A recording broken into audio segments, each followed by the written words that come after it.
Facebook. I have live on Facebook now, and this is all free. This is my 16th program, all free. Great. And I pay to 39 employees full salary also. Very good. Yeah, very good. Yeah, very good. And Well that's the challenge, you know. Yes. And so we can start anytime. I think we got around 89 participants already. So I think time-wise we are due now to go live. okay.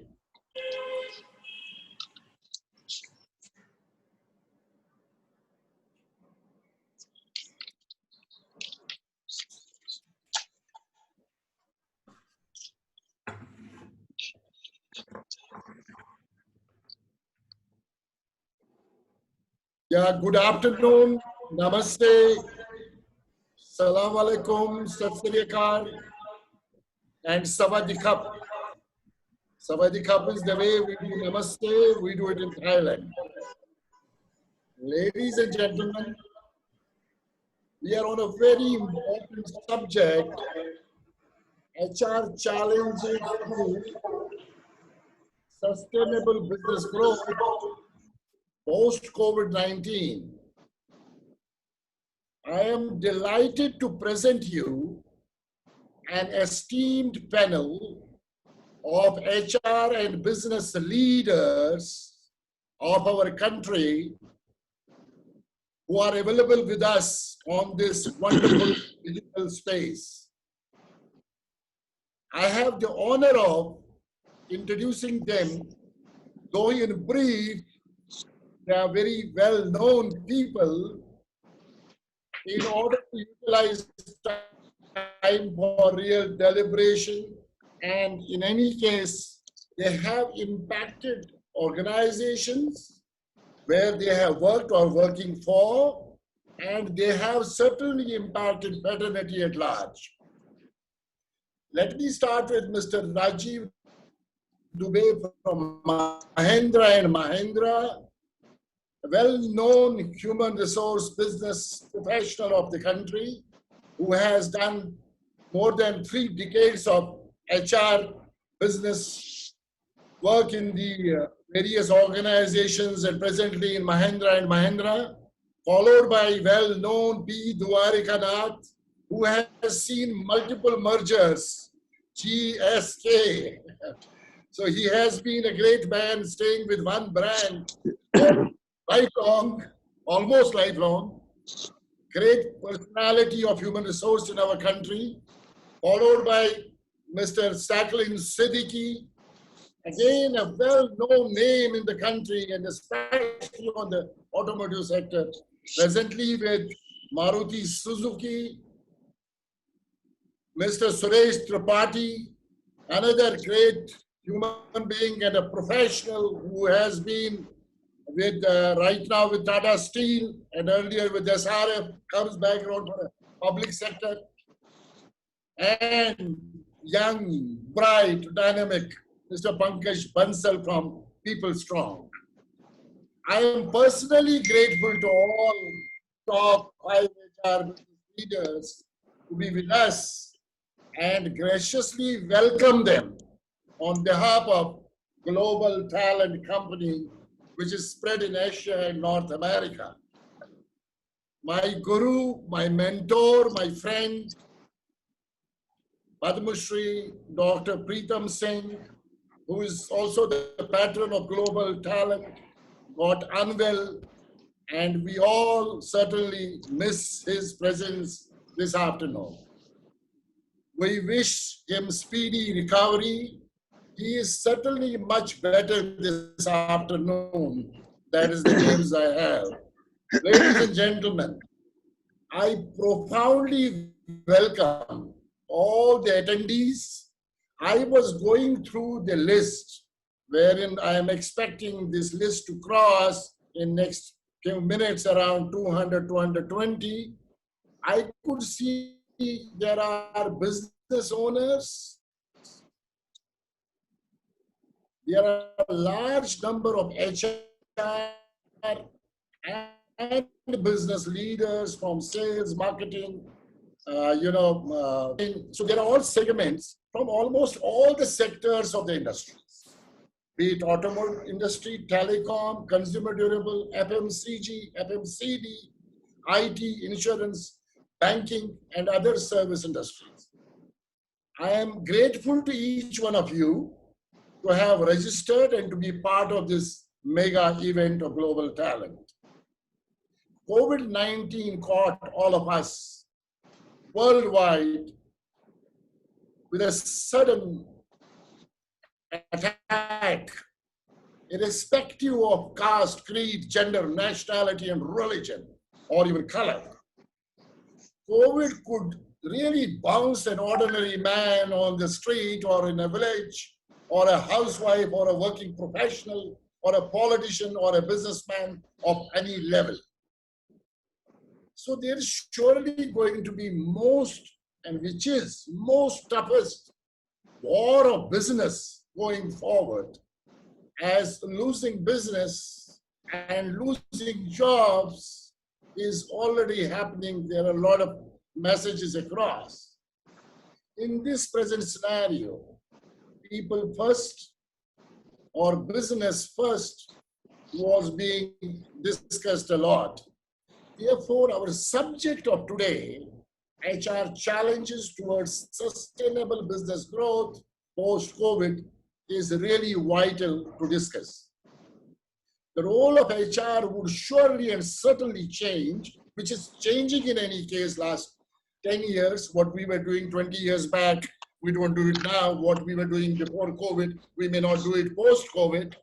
And I suppose our esteemed speakers will not have a magic wand to share, and we are all evolving stage of opening up businesses.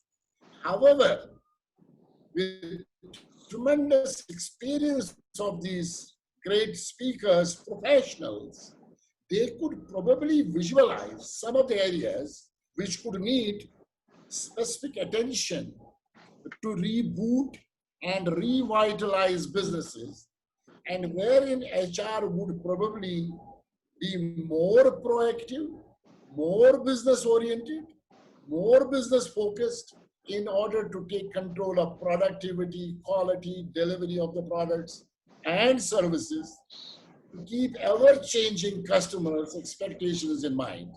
As customer is king and God, customer has also been suffering into this present situation. And they also need a different approach and a mindset of people to strengthen the bottom lines and adding value to business growth beyond COVID. I am not here to discuss the subject matter, as I leave it to able, great friend of ours in HR fraternity, who has been like a mentor and a great brother to me, Mr. Siddiqui, and his team, to discuss and deliberate and probably show us a possible way to move forward to some extent. The format of this evening, this afternoon, would be Mr. Siddiqui would be moderating the session, and during the talk, I would request every attendee to please place your questions in a Q&A chat box in order to build up a very large question bank. And I mean very large question bank. In order to make this event fully engaged and interactive, both ways, once the initial dialogue between the moderator and speaker is over, Mr. Siddiqui would put up questions and he would probably answer some of the questions himself as well as with the able speakers around. With these opening remarks, on behalf of Global Talent, welcoming all the great speakers and the attendees, we are already at 135. I would hand over it to Mr. Saklin Siddiqui. Now we can't be sir. Boss, all yours. Thank you, DK. Good afternoon, friends, and very privileged to be part of this webinar on HR challenges towards sustainable business growth. I think all of us are quite conscious and very much aware of two facts. One is that none of us has got any expertise or any experience to offer some quick fixes or mantras to overcome this very unprecedented kind of a crisis on business, on people strategy, on the community in the country as a whole. So, first thing is that we do not have or we do not claim to have any such experience or expertise where we can give you quick fix solutions or mantras for success. This is the first basic thing which I wanted to share. The second perspective, which is even more evident now, is that once we recover from this post COVID situation, maybe next 6 months, 9 months, obviously we are going to see low business growth or no business growth, or we are going to see a lot of challenges on business, losses, cash crunch. These are two facts with which we wanted to start this webinar. And I was looking at five key perspectives, if we can handle that over the next 2 hours. What specific HR challenges are we talking about post COVID, which corporates will face? Specific. And how HR is going to handle its key decision making immediately in this crisis or just after this crisis. Whether we'll be reacting or whether we'll be impacted by the crisis or whether we'll be like MS Dhoni is a key question in my mind, which we'll try to handle this.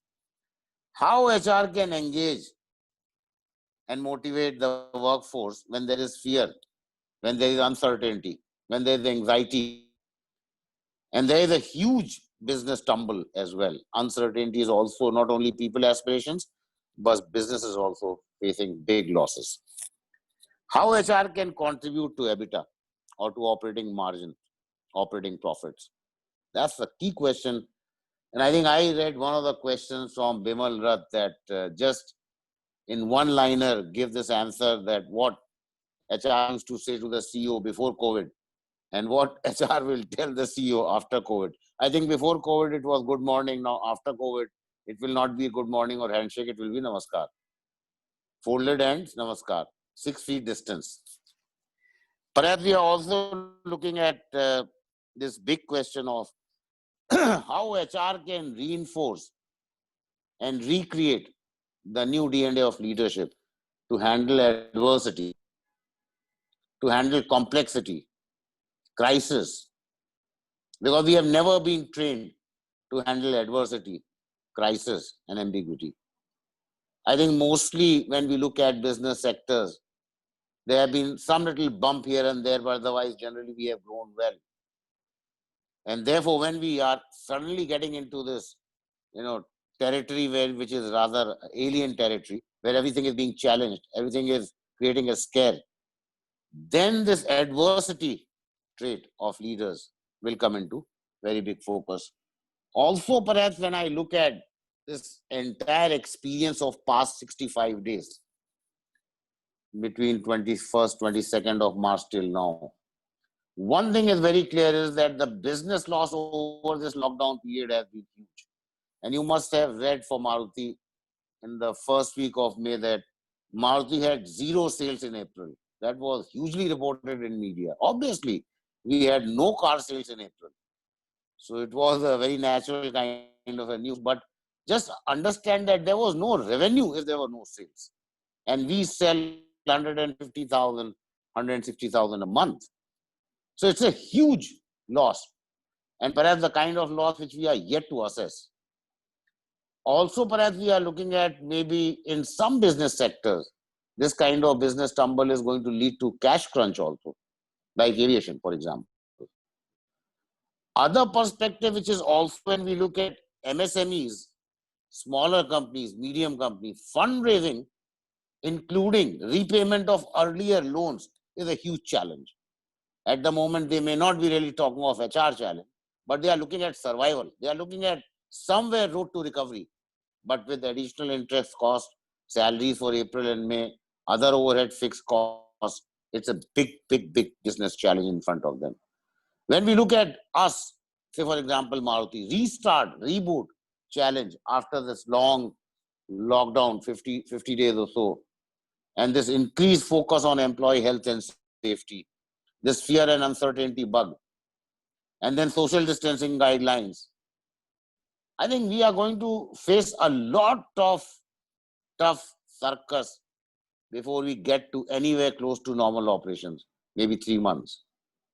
Higher technology adoption, when we experience this forced situation of work from home, will impact our actual working in corporates. Virtual offices, maybe lower reality costs, video conferencing, maybe learning and development through e-modules, e-approval processes, whole new lot of opportunities and potential we have seen in this forced lockdown situation. Emergence of the new normal and what will be its impact on the business strategy is a key question in immediate term and in medium term. When we are looking at the critical business challenges, I think when we are looking at sustained business growth, then we must also understand the business challenges. I think the biggest and easiest related to HR will be the manpower challenge. Employees gone to hometown, other states, migrant workers, whether they'll come back, not come back, 48 lakhs already departed to various parts of the country. So contract workers, temporary workers, apprentices, interstate border movement issues. Only yesterday, Haryana says they are going to reinforce this, complete cutoff from the 4 districts in Haryana which are adjoining Delhi, because they are suspecting this transmission coming to Haryana from Delhi. We are looking at the workplace with new SOP, contact tracing challenges, and a whole host of new things which are going to challenge our old habits of work. Old habits of work, very difficult to delete. Maybe competition in any case will be intense. Now in whatever space is there for sales, volumes, profits, I think there will be a big kind of intense competition coming in from various sectors. There will be lower productivity and performance, obviously, with the social distancing, masks and other steps. And there will be this uncertain market demand trend. First quarter, maybe 2 quarters, maybe 3 quarters. And I don't know what will be the fate of the lockdown 5, which will be announced on 31st May. Whether open or some restrictions. For human resources, 5 factors. And then I'll shift gears to our panelists. In my assessment, whether HR can deal with flexibility. That is the first factor. Openness, innovation, adaptability, and the dynamism. This will only be possible if HR is able to selectively delete the past. Maybe shelf life of HR processes will get challenged. New employment contracts, gig workforce, temp staffing, all this will require flexibility, openness.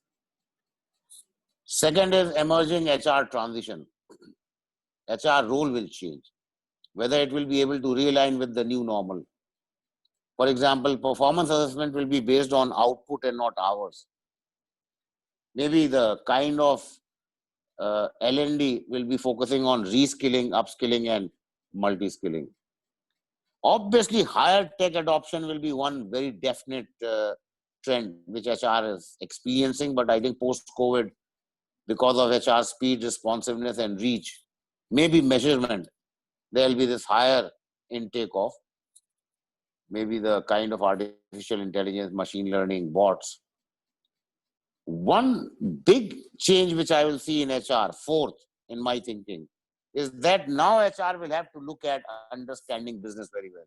If we have to add value, if we have to be a business function really. EBITDA, operating profits, margins, very, very clear understanding. We cannot be just ignorant of this fact that this will be handled by finance or plant operations or somebody. And last but not the least, I think I have been talking about it for many years. I think post-COVID, this will be a great opportunity for HR to be transitioning into a business function, not staff function, not support function, but I think value add to business, whether it is organization redesign, restructuring of businesses, decentralization, rejig of manpower plans and competencies, but perhaps need for HR to revisit, rewrite, redefine, and realign. On this count, I will be requesting Mr. Rajeev Dubey, great friend, And I'll be very keen to hear myself how Rajeev would like to have his thoughts today, more revolving around the leadership challenges. So Rajeev, all yours. Thank you, Siddiqui Saab, and welcome to everyone who's on this show. The defining conditions of fear and uncertainty, the word VUCA, which is now common, volatile, uncertain, complex, and ambiguous, and a huge amount of pushback. So in this new normal, there will be three focus areas which every leader will have to manage. One, of course, is cash and survival. Second is people, all kind of people processes. Third is issues connected with the supply chain. But it's the leadership behavior that actually will determine whether the organization gets into the situation of being a victim, or it looks at this crisis as an opportunity for change and for reinvention, and looks upon it as an opportunity to create tomorrow's company. So the real issue is, how does the leadership move from the danger of being a victim to taking responsibility and seeing this crisis as a huge opportunity for change and for creation? Now, the behavior of the leadership must reflect reality. That means the leader has to know what is happening, but at the same time should be able to give hope and be able to show empathy. So we are talking about leadership that is able to enunciate and share the purpose for which the organization exists. What are the values? Now, this may sound faffy when we're talking about cash and survival, but please believe me that a lot of the decisions that will be taken on cash, either the revenue or the collections or how to conserve the cash, a lot of it will depend on the purpose and the value. And that has to be articulated and it has to be shared. So the communication of the purpose and the values will be a very key behavior. There has to be a huge amount of dialogue and listening. The old command and control model cannot work here, if you ask me. And there's a huge amount of research which shows that in uncertainty and fear, you need to have iterative decision making. You need to have a lot of dialogue. You need to have teams that are working. You need to have distributed leadership. You need to make sure that you have iterative decision making processes. And above all, you need to create psychological safety based on people speaking the truth, being transparent, talking a lot, hearing, and above all, making sure that there is trust. So given this background, let me stick my neck out and say that there are 5 behaviors which I think will be very useful. Now, Siddiqui Saab has already said that we are all struggling, and so am I. But let me stick my neck out and say that there are 5 leadership behaviors that I believe will be very helpful in dealing with this fear and uncertainty that we're going to experience. Number 1, the ability to use the whole mind, which means to be able to combine the left brain of logic, intellect, and rationality with the right brain of empathy, connection, being able to connect the dots and see the big picture, innovation, creativity, things of that kind. You have to use both. The second one is the ability to be a multiplier. Multiplier of what? Of passion, of engagement, of creating a sense of ownership, which means that the command and control model cannot work. The leader has to have the ability and the wisdom to listen, to respect the views, to not pretend to know all the answers in this changing situation, but to focus on asking the right questions and then on co-creating the answers along with the co-host. So the first one was ability to use the whole mind. Second one was being a multiplier. The third one is being able to manage fear and leverage failure. Now, this is very, very important. Because we don't know what is going to happen, we have to keep on trying, which means that there will be failure. How do we help people to overcome the fear of failure, which leads to inaction? And more importantly, to use the learnings from failure to create success. This is the whole sort of model of rapid decision making, early failure, quick feedback loop, and then getting on again with the game. The next behavior is to be mindful of all the possibilities that exist. Siddiqui Sahab used this phrase, to not be a prisoner of one's own past, either of success or of failure. This worked for me, therefore it will work here. No. Are we open to the possibilities that exist, and are we then willing to take a chance to try something, maybe fail, but to learn from that failure and move ahead? And last but not least, the ability to create trust. Now, trust depends on many things, but the one thing which for me will stand out right now is authenticity. Does the leader say what he thinks and does what he says? So thinking, saying, and doing are all aligned. So let me just repeat that I think there are 5 leadership behaviors that are going to be crucial.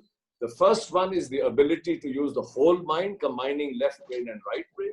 The second is to be a multiplier of energy, passion, engagement, a sense of ownership by not being the command and control type. The third one is the ability to manage fear and leverage failure. This is to do with distributed leadership. This is to do with experimentation. This is to do with iterative decision making. The fourth is to do with mindfulness in the sense of being open to all possibilities and not being a prisoner of our own past, either success or failure. And last but not least, to be able to generate trust through authenticity. Now, I have said a lot.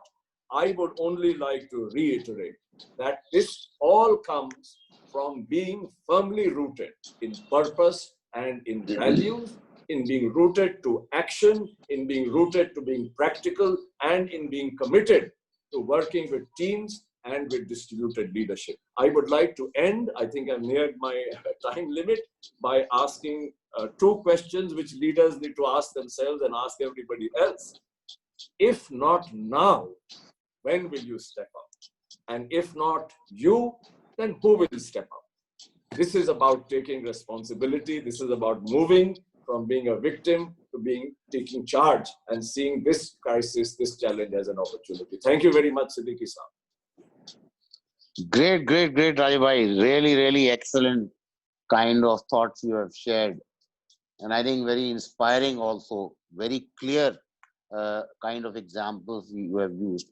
Now, since Rajeev bhai will have to leave by 4:30 because he has got an ILO board meeting scheduled at that point of time. So I think to some extent, I may like to bounce 1 or 2 questions to him after I really first invite Pankaj and see his kind of initial perspective. So I think when I request Mr. Pankaj Bansal, again, perhaps one of our bright HR minds, but great friend, long years, Pankaj will be really bringing in a different perspective of this huge HR transition and the new role of HR, especially with the tech domain now very clearly getting established, that the potential can go 5x or 7x or 10x. So Pankaj, all yours. And welcome to this webinar, please. Thank you, Siddiqui Sahab. I'm here because of you. Thank you, DK and Team Global Talent.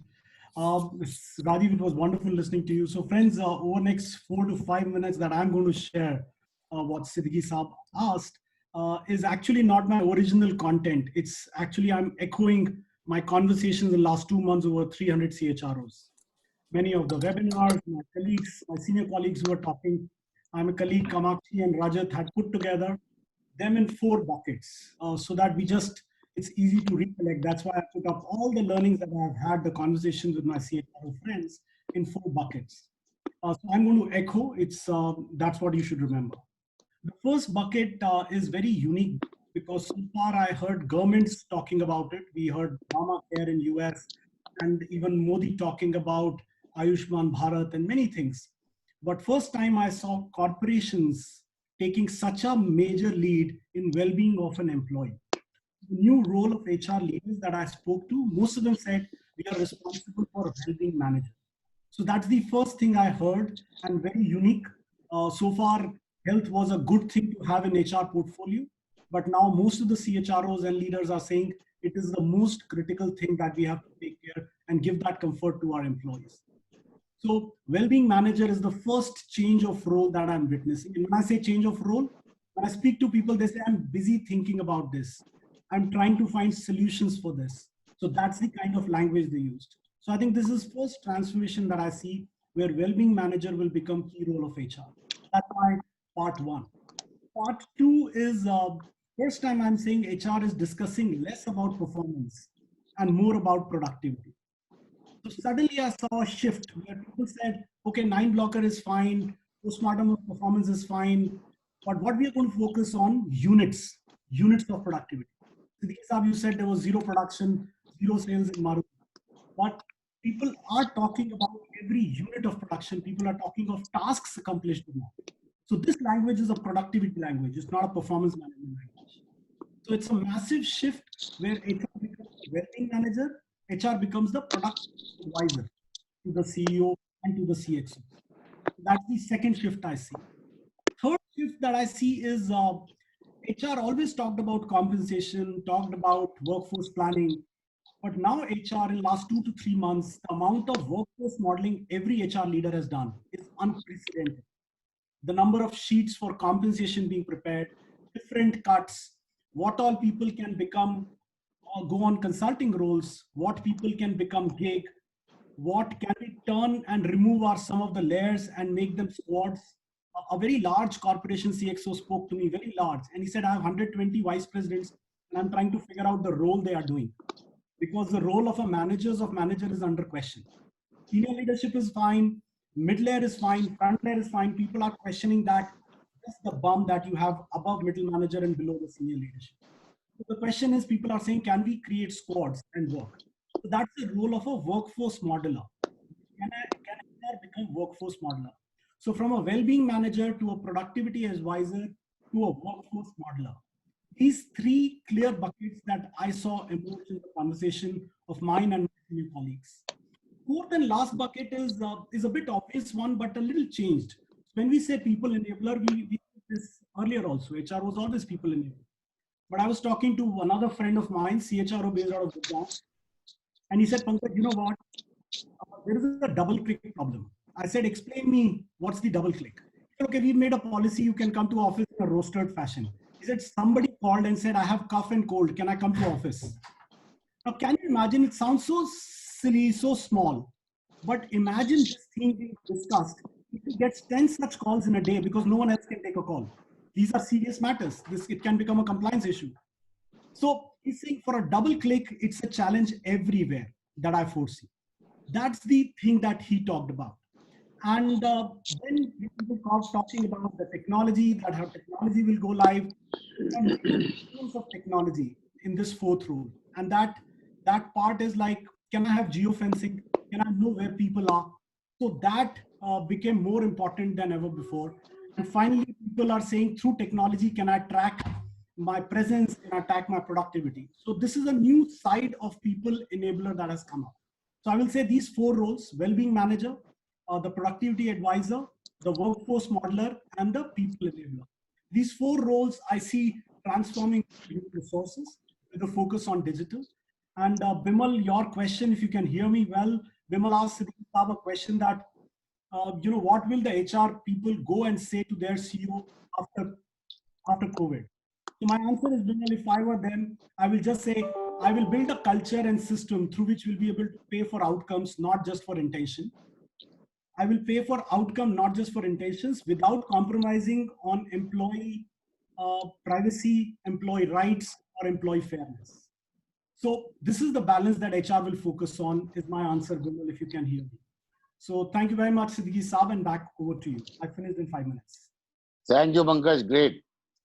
Totally a new perspective, especially based on your direct interactions with a huge number of HR leaders. That's very relevant for us to look at as a data point, because that is coming directly from the horse's mouth, what they are facing and how they are reacting. And I think in this entire context, one thing is very clear in my mind, and I think we have been having informal discussions with Rajeev Bhai and Suresh and Pankaj and Dwarka also, that this entire journey post-COVID for HR will require some kind of transformation. What it can lead to in terms of value add to business. And I think that is where I will request Dwarka to pitch in with his thoughts, because he's quite passionately having this kind of ownership that HR must contribute to the top leadership, to the CEO, to the board in a manner that it is respected, regarded with great credit and a kind of a impact. And I think I'll request Dwarka if you can kindly share your thoughts on this perspective. Thank you, Sakleen. Good afternoon to everyone. I had the benefit of listening to my fellow panelists and very dear friends, Rajeev as well as Pankaj. So my job is simpler, and I also heard what Sakleen has said it in the beginning. He set the tone.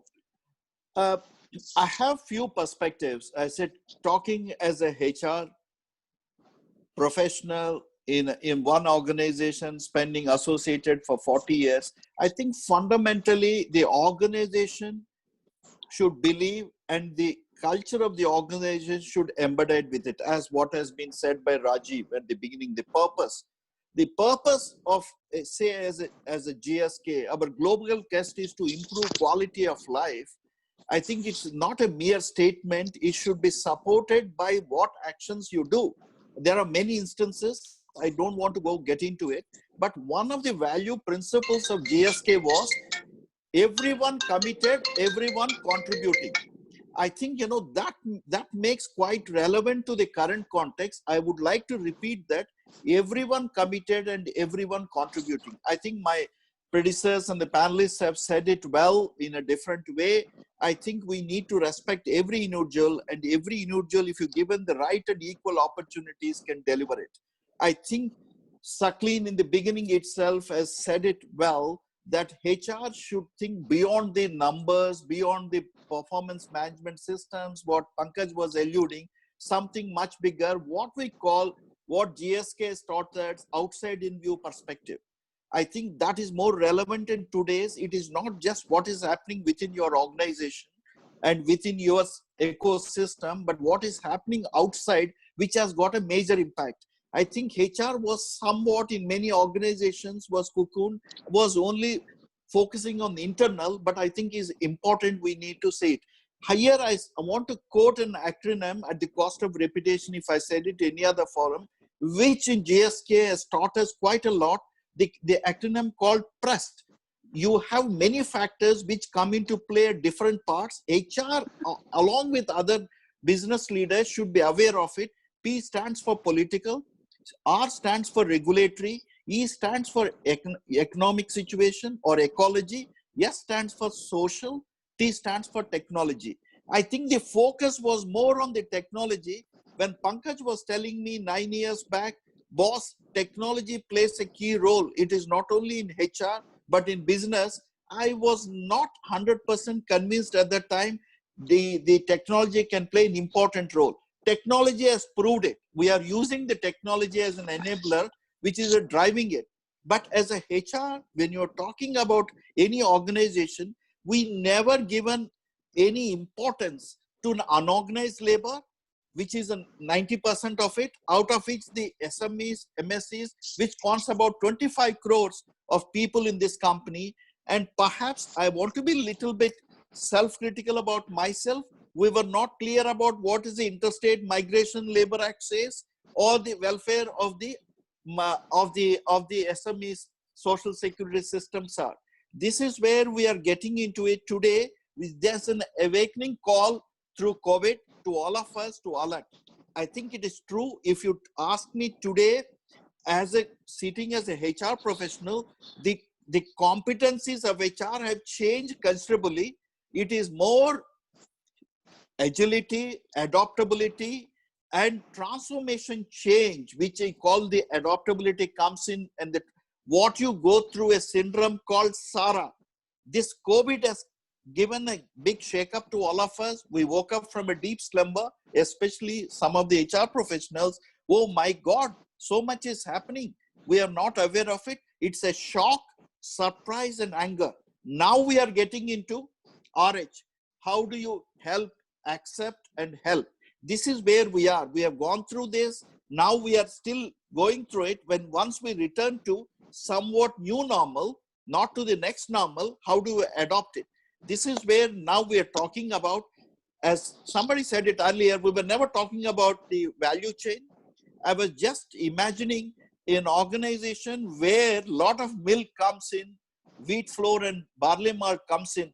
You may have run the factories, but without this value chain, which they consist the backbone for the value chain, you can't do really things. So our focus used to be in the factory premises, field force, but never on the outside elements like SMEs and other cottage industries who are supporting us. Now HR started thinking there is something in the value chain which doesn't end at the end of your factory gate, but goes much before your godowns and sales offices to other levels of it. So this is one big awakening lesson to us. Secondly, we can't change the things in one day, but how do you rejig, as been said, how do you reimagine, how do you reform?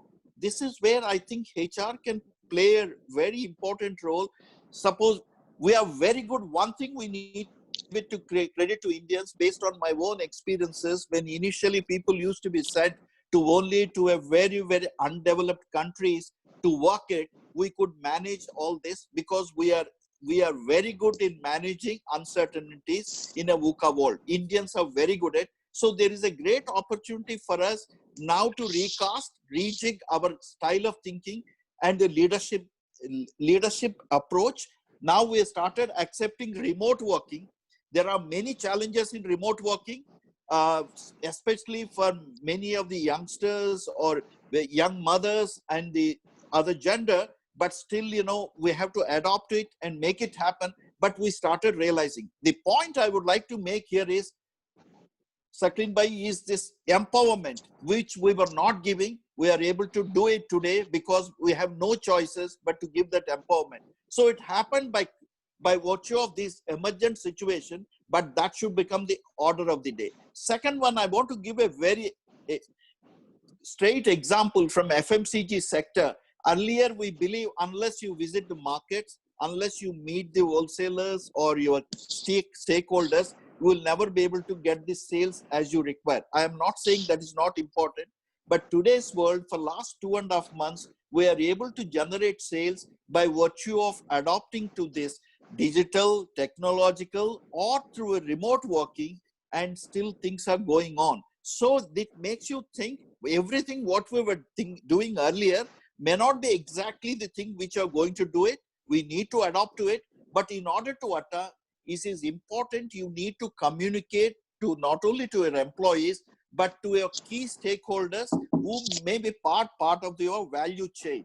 This is where I said the productivity bit, you know, the questions may come, how do you innovations, which play a very important role.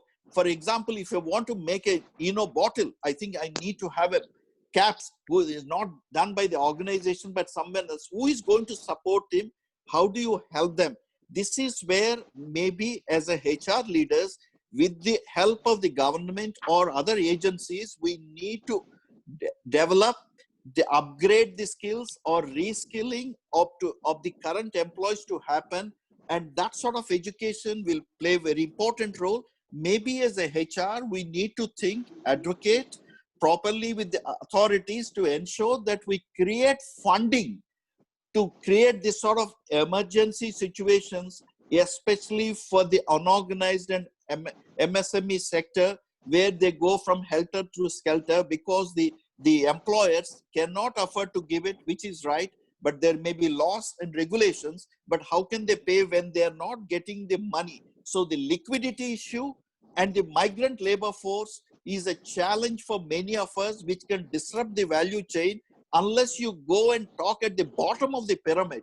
To conclude, I want to say it is not just pointing at the top of the pyramid, but I think we need to go to the bottom of the pyramid because it reminds us to think about Maslow theory of hierarchy of needs, where, you know, the basic needs, physiological needs and safety needs and love and belongingness are important rather than esteem and self-actualization. So this makes HR to reach it. It is important to have an outside-in view perspective, not confined to your own premises, presence, but much beyond that. But in order to make happen, you need to be agile, flexible, communicate to all the stakeholders with confidence, and try to dispel this fear of failure syndromes which you may face at this stage. If you think positively, you'll see half glass is full. If you think negatively, it will be empty. So this is the paradox in which you are. How do you balance lives versus livelihood and make the business sustainable to grow and make the people happier and healthy? Thank you. Thank you, Dwarka. Thank you. Outside in perspective, certainly when we talk of selectively deleting the past, I think outside in perspective becomes an essential prerequisite. Before Suresh, I come to you and with more high focus on manufacturing sector and how you are experiencing this lockdown and COVID, I will just spend a couple of minutes with Rajeev bhai. Rajeev bhai, what is your forecast for the GDP for this financial year? What's your thinking? It's not a right or wrong kind of approach, but I'm just looking at your thinking. What is going to be the GDP growth March 21? Oh boy, you've got me, Siddiqui Saab. I have always been silly and stuck my neck out, but for once I am going to feel very, very uncomfortable giving a number. But let me put it this way: I think the first quarter is a complete disaster, so hugely negative. The second quarter, maybe say 30–40% of what it should have been. The third quarter could be slightly better, maybe at say 60% of what it should have been, and the fourth quarter maybe at 65–70%. So I would definitely say a negative growth rate of GDP. How negative? I don't know. Another very contentious question which I have been facing across webinars is that why HR is always so subservient to business leaders? Agreeing with the plant head, agreeing with the CEO, agreeing with the board. Why? I have not been agreeing with many of them for many years. I am still alive. It's perfectly fine. So What Siddiqui, do you think that maybe this kind of, as Pankaj was saying, this typical post-COVID can be an opportunity for great transition, for shift? Yeah. So Siddiqui Sahab, I think I mentioned the word truth while talking, and trust is largely dependent on speaking the truth. So if HR leaders, now again, I'm not saying that they are, but if HR leaders have not been speaking what they believe and what they think, but are kowtowing to the business leader, then I think that we need to really seriously introspect. As you know, I came into HR from business. Right? I run two Tata companies before I became head of HR, and even here I had a dual role. So I was also looking after a fairly large business in addition to being the HR head. But you're absolutely right that even given my background, I was playing on a very different wicket when I was wearing the HR hat versus when I was wearing a business hat. And I think the problem was with me and with nobody else. So I would only say that HR people should have the courage of conviction to speak the truth. Of course, there are ways of speaking the truth. And finally, in any organization, there is one leader and we have to fall in line. But if we have not stood up and expressed our views very honestly and truthfully, we are doing a disservice to ourselves and to the profession. I think I've skirted your question. No. I think Rajeev very well said, and I think well articulated in terms of what could be the approach. And sometimes it is more to do with us rather than to do with anything else, right. as I also feel. Also, I think I see one question from our delegates is where they are raising this point of how do we engage with our people, especially when this work from home is going on. What could be the ways of engaging with people? Maybe both you and Pankaj can address this, well, I'm sure you must have faced this in a big way. Yeah. So I think that if the intention is clear that we have to engage, there's enough technology and other means available. And I think Pankaj can, give lots of details. But the number of meetings that people are indulging in now and the amount of communication, in fact, is now perhaps going overboard. So I think the important thing is to have the intention to connect, and then to be intelligent about it and to be meaningful about it, and not to make it a metric by itself, because then you're overdoing it. So I think there is a balance that is required, and clearly there is technology that is available which can almost substitute, given that there is no chance of a physical meeting. The means are there. The important thing is to have the intention, and then to design it in such a way that the interactions are meaningful and they do not become a metric which is carried to ridiculous extremes, so that people get sick and tired. Oh my God, ek phir phone aaya, ek phir meeting ho gayi. I think that's the balance that will have to be struck. Siddiqui Sahab, I'm looking at my watch. In another 3 minutes, I'll have to sort of unfortunately leave with. All the best, Rajeev bhai. Thank you so much. Privilege, and we'll be in touch. Yes, absolutely. So I'll leave in another 3 or 4 minutes. So I say with folded hands, I think Bakshi Sahab, maybe you said it, but I will leave in a few minutes. Thank you very much for allowing me to be here. Thanks. Complete that Pankaj, question. please. Yeah. Very quickly, I'll just talk about technology. So I don't think I'm not referring to video calls or phone calls as an engagement mean. I'm talking about collaboration tools. So in last 40 days, 180 customers signed up us for a collaboration. So I've never seen this kind of pickup ratio. What I mean by collaboration, 3 elements. You can allocate tasks to people on the system, on the phone. You don't have to open your laptop. You can track them. You can have conversations in squads or teams, output. Third, a lot of celebration, like someone's birthday, wishes, there are reminder system. It has become so seamless, and you're constantly appreciating people for the work that they do. This collaboration has replaced WhatsApp. So it's become the official channel where all the communication is happening. You can see different teams, what's happening in different groups. Sounds small, but it has made a huge difference. I'll just give a name of a customer. If someone there from Chola Group, they in a day exchange about 1 million messages, 1 million. They have 25,000 people. On our platform, we check more than 1 million messages and 100 of tasks being accomplished in a day. So it's Right. With engagement happening on work, not just outside work. So engagement doesn't mean you are just having birthday celebrations or having Friday evening meetings. So it's more than that. That's the thing which is. I think, Pankaj, that is quite interesting, because at Maruti also what we did is that when we are having these, work-based video conferencing and all that, and where I'm sure family must be seeing the son or the brother or the husband getting into all this right from morning till night. So we also got into this thing after about 3 weeks, that we'll have a 2-hour session with the family, with the kids and everybody. 60, 70, 80 people. And that became a very exciting, engagement, because suddenly the families felt belong, that somebody is caring for us. The boss is calling all of us, not only the guy, but also me and my kids, and even the mother-in-law and everybody.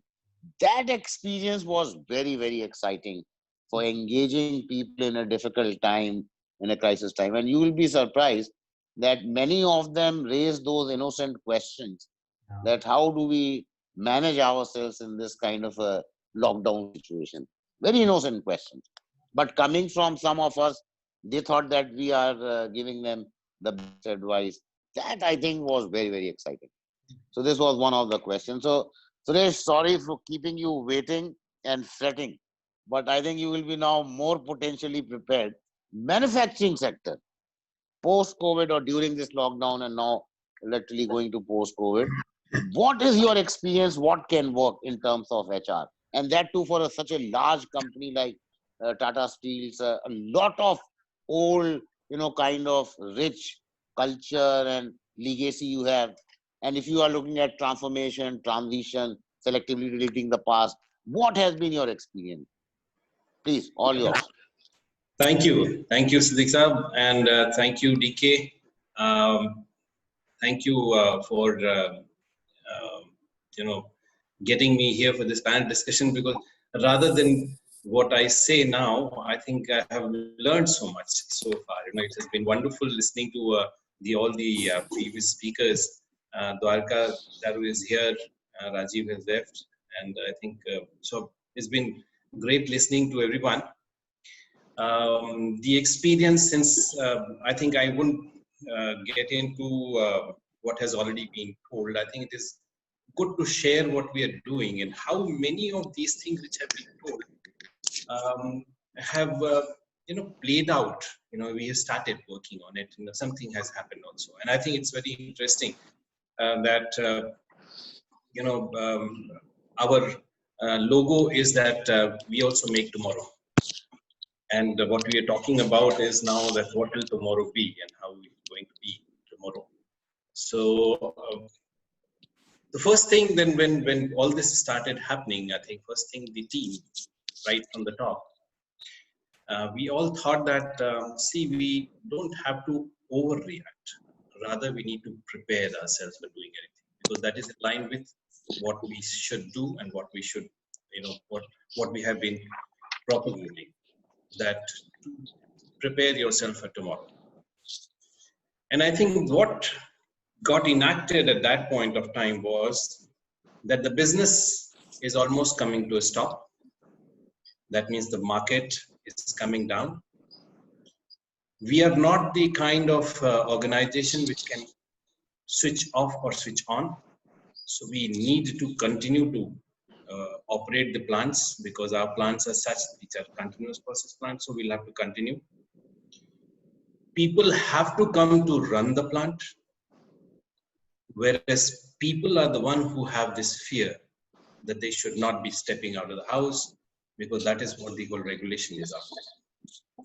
Now, how do we bring people in without any kind of fear? Two, we have to ensure that everyone else in the organization is also ready to come and contribute, rather than be afraid to step out of the house and not to go, because then you're risking.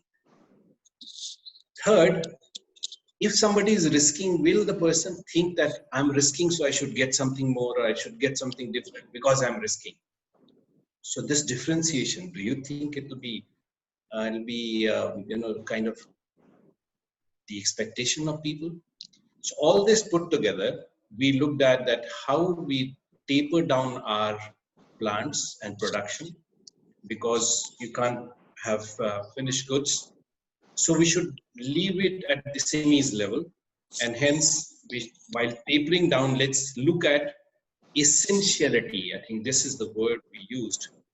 What is absolutely essential that we have to run to make sure that our coke plants and blast furnaces and steel melting shops, they don't chill. Chilling is the part, where they become cold and then you have to redo the whole thing, which is very expensive. And hence we need to maintain that. While maintaining it, you will have to keep producing something. And if you produce, then what do you do with that and how much? This is not just the plant here. We have mines also. We are, the whole value chain starts with mine. So how much do you mine so that you can consume? And we have limitations, statutory limitations, that if you are mining something, it should be only for your captive use. It's not that you can mine and keep and sell later. So you need to have a very balanced inventory of all your raw materials, your semis, and at what level you need to operate. When you operate, the whole lot of things that happen in the plant, where like all kinds of gases are produced, and these gases are used in heating our ovens, where our plant, the blast furnaces and others. So you need to have a very good mix of gas balance also. So there are many factors which needed to be balanced. And everything was very dynamic, because you don't know what will happen tomorrow. There'd be lockdown or not. This was before the lockdown was announced. And we were ready with this, but we said the center of everything is people. And we must make sure that what is it which is going to affect people should be addressed the first. That is the topmost priority, which is about their safety, health. And in case anything happens, because by that time, a whole lot of people have heard a lot about what is happening in China, and thousands of people dying and what is happening. And people heard about Italy, what is happening? People are coming there in the queue. They don't get admission because there's no facility. Infrastructure is very low. And in the process, what will happen? People will die on the road. I mean, this is what the scenario was at that point of time.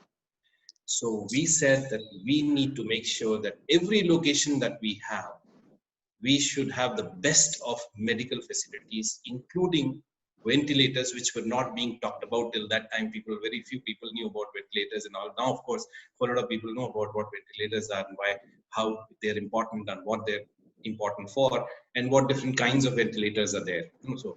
So we said we should have best of ventilators. We should have enough of ventilators. We should have enough of wards for our people, isolation wards and everything else. So health point of view was the topmost priority, and we prepared everything. We had 150 ventilators in place. We had 500 isolation wards in place in one location. Similarly, in all our locations, every location, depending on how big or small that location is, we prepared everything, communicated to people so that they had this belief that anything happens, we'll get the best treatment. And I don't have to be on the road like what has happened, because infrastructure is not there. So infrastructure is mine, our infrastructure. We created that, communicated to people that even if lockdown happens, don't worry, few people will have to come and nothing will happen, we'll make sure. So this confidence and communication was first thing. And I think one of the points which came was that how do you motivate people to do something which is extraordinary? This was an extraordinary situation, and we had to keep people coming in. And we had almost on an average 25,000 people coming in Jamshedpur alone. And we had similarly thousands and thousands of people coming in mines and our Kalinganagar plant and Angul plant and Saibabad plant and other plants all over the place. People kept coming, and they were, because we had to maintain everything, because they had the confidence of this. So leadership point of view, this was one. Second, every location, because we're in multi-location, multi-industry, multi-function, so every location had a different leader, and we did what was mentioned of distributed leadership, because decision has to be taken at the point of action, and leadership, people have to have that leadership for taking decision. So it was made as complete distributed leadership across the organization. Decisions to be taken by people on the spot there. Only one thing common was that it should be aligned to our values. So the whole thing, making sure that the decision will be right decision, the only thread through that was that it should be aligned to the values. And we have seen everyone throughout these 8 weeks or so, or whatever, 2 months plus, there has not been any issue with respect to any decision which has been taken and which should not have been taken. So we found that distributed leadership worked very well. The other thing was that it was a day when people had to change their way of working completely. Because lockdown happened, nobody steps out. What happens to the work which was left yesterday, half done, or something which had to be done? Everything had to be done from home, because we said no one goes to the workplace, and the workplace is your home, and work from home. Not everyone was prepared. And that point of time, again, we said that work from home means you need to prepare, provide everything that is needed, all support, so that you have the best of connectivity and the rest. So again, the trust people had that it is not that we are going to sit at home and not do anything, but you sit at home and work from there. So that happened, and people started working. First 1 week, when we, 1 week, 15 days, I would say 2 weeks, people were very happy inside, because it was picnic. Because earlier the policies were that you can seek approval from your bosses or somebody for doing work from home. From there to you're working from home, so it's fun. Before it dawned on people, and people realized that how the boundaries have blurred between work and home and work and home, and they are working continuously. And that started giving that element of the stress. And so we have started a whole lot of communication with respect to, how do you handle your work at home? Because that is something new to learn. Second, we have started working on, because nobody or very few people would be having something to do with work at home, and hence even your furniture has to be ergonomically made for the purpose of working from home. And hence, is there a piece which is totally missing? So we said that this is another area on which we must focus and say that if you have to sit for 2 hours at a stage, don't just sit on anywhere, because it may lead to something else, and hence you keep. So people started seeing that there is a lot of, helping them with respect to work from home, and that will help. And I think we've done it, in terms of the infrastructure has been such that there has been no problem at all. The three things that we looked at, we said that just start looking at that whenever we have to go back, because that is what we have to talk about today. We should not be doing exactly the way we were doing. We need to find out what is it that you will not be doing. We will be doing things that we were not doing earlier, and how we will be doing that. So let's find out about those things. And we have involved a whole lot of people. I had a jam, we have Yammer, so we had a Yam Jam session. And in the Yam Jam sessions, we have been asking people, and we get thousands and thousands of ideas about it. That how is it, what is it we should not be doing, what we should be doing there. And we have used multiple of those ideas, and we have also created many things. Pankaj, you were mentioning about use of technology. I think we have moved from enablement of certain work through e-way to thinking e-way, think digital. And we have got whole lot of things digitized today in order to get the benefit of that digital.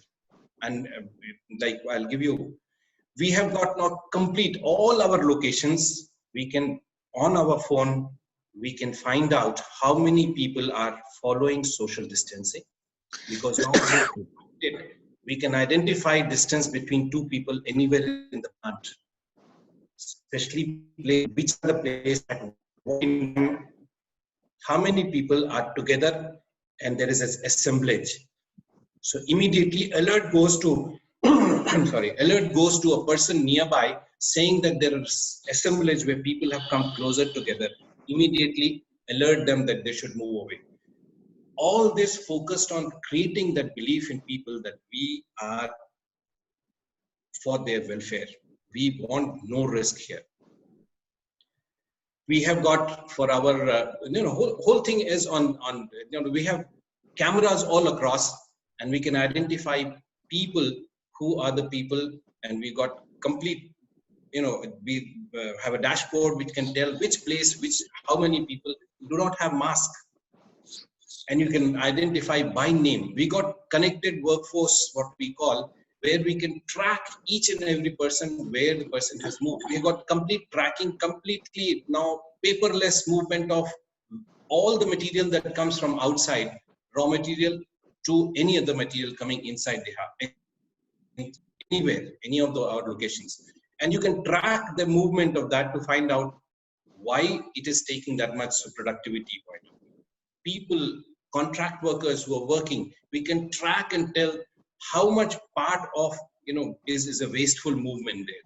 And hence you can enhance your productivity through that. So we are just doing everything on that. So the point that you were mentioning, that digital will become a way of life for making sure our productivity goes up. We have used this for business benefit in terms of the, directly on the bottom line. In mines we have tried, where we looked at that, what should be the behavior of the drivers there who are dumper drivers in terms of making sure that the consumption of diesel comes down. And it has come down, and that is directly into the bottom line. So I'm just saying that usage will become very, very important, that we as HR people become not only owners of this, we start thinking that way so that it becomes, it becomes very useful. So we have done that.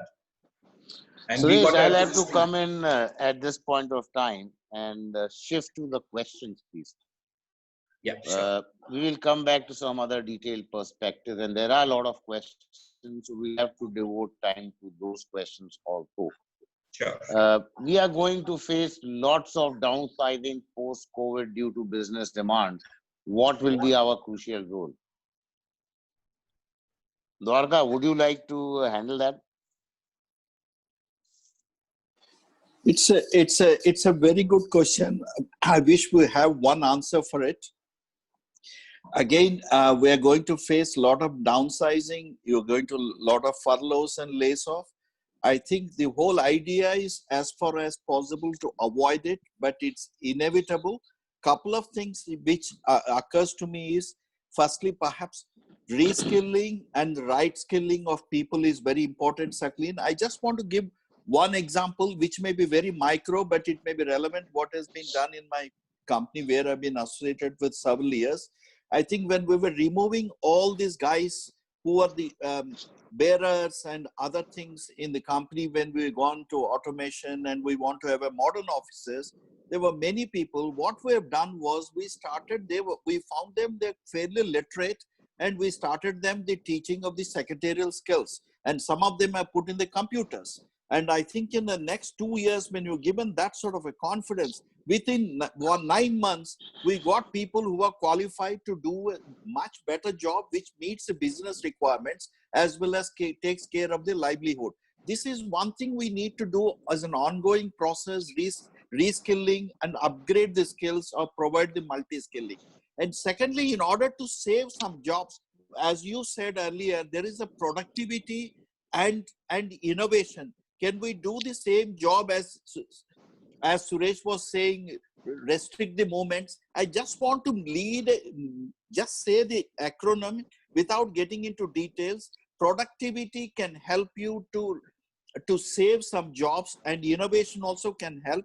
What we call a principle, we improve the quality, cost, delivery, and work environment. Apart from it, the acronym called closed MIT. How do closed means? How do you reduce the complicities? What Suresh has said. How do you reduce over labor? How do you regulate the space? How do you reduce the defects? How do you save the energy? And how do you save the material inventory and also idle material and transport? If you have the closed MIT 10 mantras, you can improve the productivity, especially in the manufacturing or big scale operation, and also to innovate and reskill people. These are some of the things. And also maybe we need to think about getting some re-employment through our ancillaries or anywhere else if you can't engage with us. If I can. Suresh, would you like to talk about what will be the crucial role HR will play in such a challenging situation?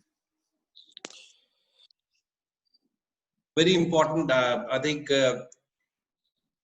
there are two categories of people, organizations. I think a category which can keep them with lower, they will not really right size and ask people to go, but they'll like to keep them, reskill them, and whatever they need to, wherever they can be utilized, they can be utilized.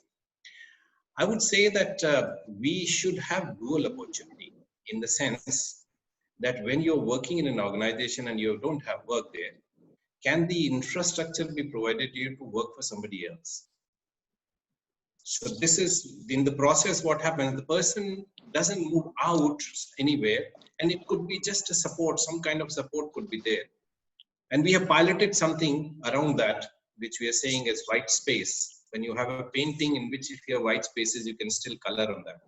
So we're saying that people right now who are working in an area where they have less work and sometimes some free time, can they be trained and become gig worker during that period?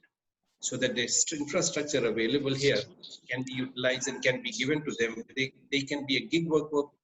They work, they learn and work and contribute and gain and work, in the sense they earn also during that period. So the organization can provide them this support, which is not really too much of an expense. Same infrastructure, you are providing that. And make a gig worker where they can be trained, become worker, they start earning, and post that they can always move out and can be working from anywhere. So this smooth transition can be provided, and that could be a way in which right sizing can be helped, so that people are not I alone. think to a great extent, I think the concern for asking this question was that there will be a lot of downsizing. What will be the crucial role of HR? I think my view is slightly different. The crucial role of HR will be to first understand the need for downsizing, justification for downsizing, business reasons for downsizing. Second perspective will be that what will be the process of downsizing, whether there should be a soft landing, whether we can organize, recruitment out kind of an activity, whether we can talk of some subsistence allowance of 2 months, 3 months, 4 months, so that there can be a softer aspect to downsizing.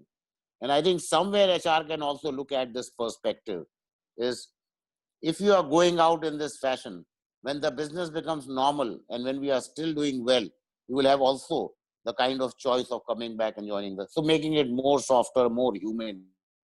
I think that would be the crucial role of HR in my thinking in such a situation. Also, perhaps the question which people are asking, which is little general, what pointers would you suggest that HR professionals should take to work in maintaining a good health and well-being of employees, especially when they are working from home? So, Pankaj, I think partially you addressed this, but would you like to elaborate more on this one? I think well-being is, as I said, that the first role which HR is emerging, and everybody is grappling with how it is to be done. But I have seen organizations tying up with counseling organizations, with doctors on call. I think there are so many such things being done on the helplines, etc., which is being offered to people. Second is category of new leave category being created like COVID leave, etc. Just to communicate to employees that we have these systems that in case of an unforeseen situation, you will be taken care of.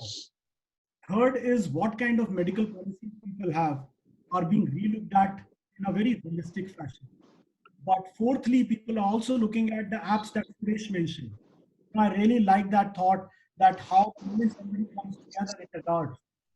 Plant cities are where layouts can't be changed.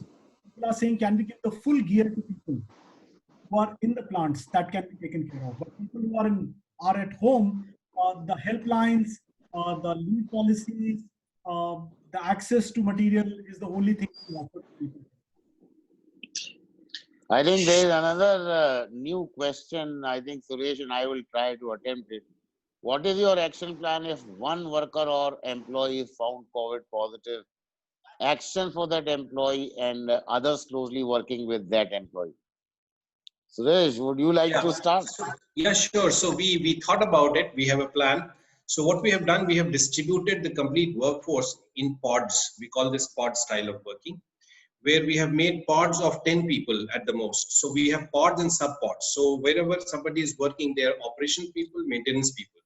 So sub pods is mechanical maintenance and electrical maintenance. So a pod of 10 people working together, we made sure that these 10 are only there. Everything is defined for them, including their workplace is defined.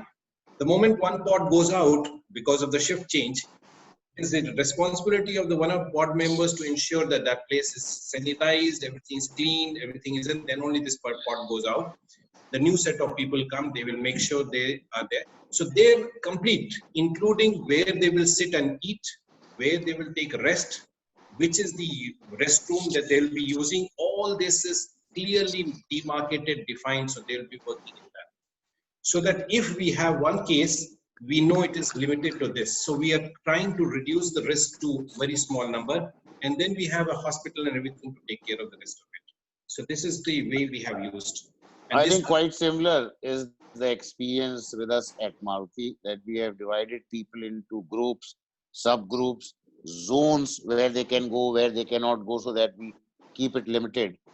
And a few cases which have happened, I think we have been ranging between contact tracing of 10 persons to 65 people because of canteen, bus, their movement from gate, movement within the work area, all involved. Within that contact tracing, there are two categories we identify: people with high risk, those who have been very close physical contact working with this guy, or those in low risk who are somewhere connected with this group, but not that much chances of infection.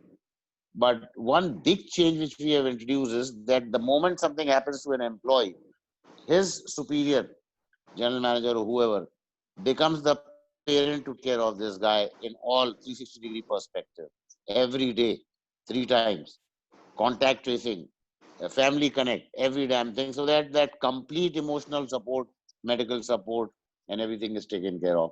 So far we have been able to manage it reasonably well. CCTV cameras and everything come into play big way, where we can see exactly the movement of the person on maybe past 4 days, 5 days, 6 days, something like that. So I hope that answers the question this gentleman had. And In we, manufacturing sector, other than supervision, is there any new model of work from home emerging out? Suresh, would you like to try that? work from home. Other than that, I think what we have again tried as a pilot is that the chapter, squad, tribe, that model in terms of making that is smaller, the work distribution. But working from home is working from home, in the sense that we have we don't have any alternate to working from any other location. In the sense that one can work from anywhere, but nothing else. But distribution of job, because as I think it was mentioned by one of the speakers earlier, that it is the outcome that we'll have to look at. Because we are planning, we perhaps will be doing away with all attendance system and everything else, because it's inconsequential. People are working from home anytime they're working. What is the outcome? That is what we need to look at. So in this model of working through squads and tribes, is that you look at the smallest piece of that is ticket. So ticket to sprint to whatever mission you have. So you distribute in that fashion, where it is OKR, the objectives and key results, where you're looking at the key results only. And then your sprints could be 1 week outcome. And that's how it will become very easy for anyone to find out that, and tracking of the job will become easier in terms of completion of job, the outcome of the job. So this is the only model that we are looking at. And we have experimented in one part of our new business, and we'll be rolling it out to the rest of it. So this is the only way we think we can. Right. Thank you, Suresh. There is one very interesting question here, very good question actually. What do you suggest entrepreneurs or business owners of MSMEs who don't have a full-time resource for human resource function, how they could communicate with their employees during this time?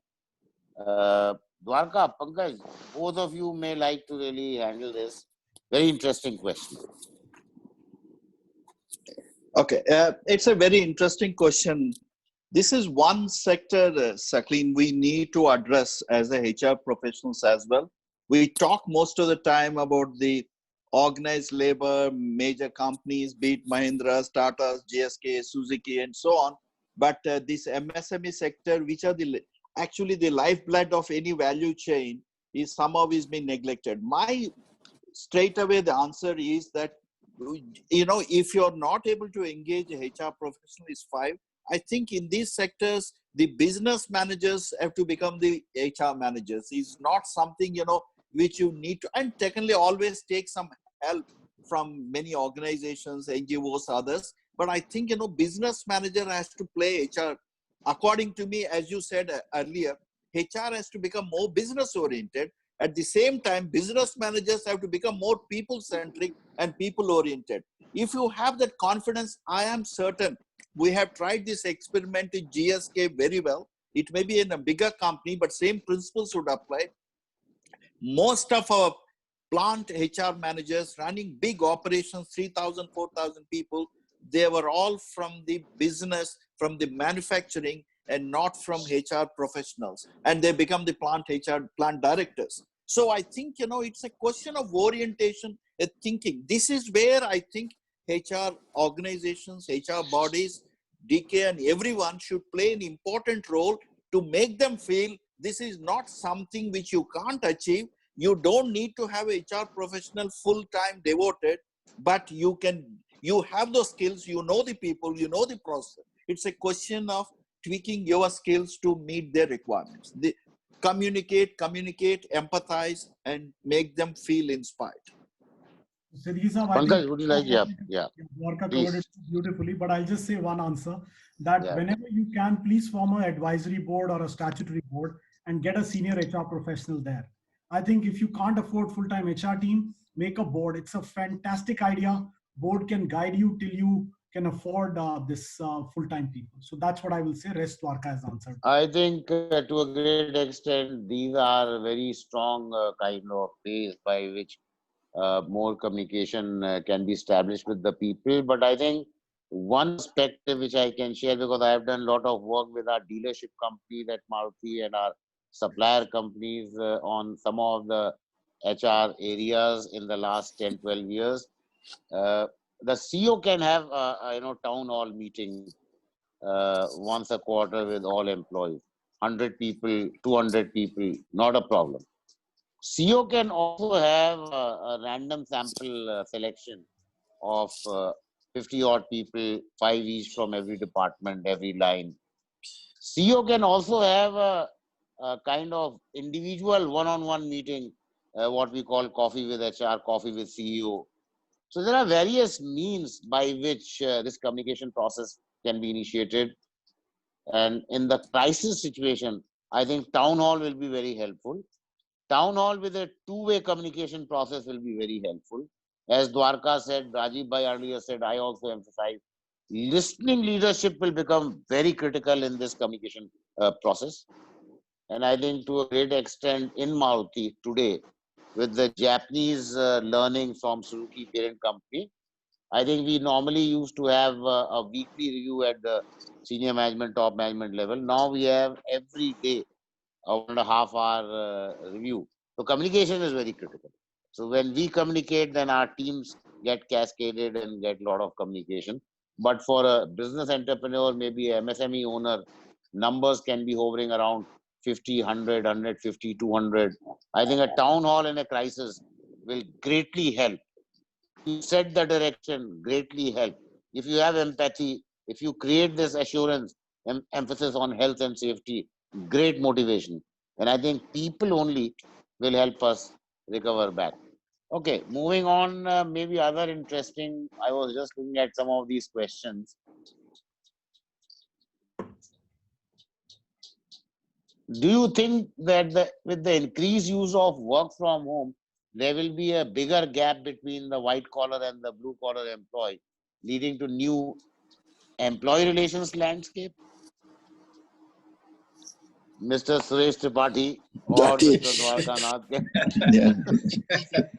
Yes, I think this question I have Interesting. been, very interesting. Yeah. I have been asking this question to my team, because ever since this has happened, and we have a lot of blue collar inside, and so we have our HR professionals who do go inside. I mean, they go to the shop floor, and this is by rotation because not all are required. So, but they go and meet. One thing that they felt is that the connect with the individuals has improved. And I was wondering how it has improved. They say that, see, when we call now, because you need to call, you can't face to face. When you call, that the individual knows that the call is only for him or her, not for anybody else. And one feels so good that somebody is calling me specific, has picked up the phone and called me.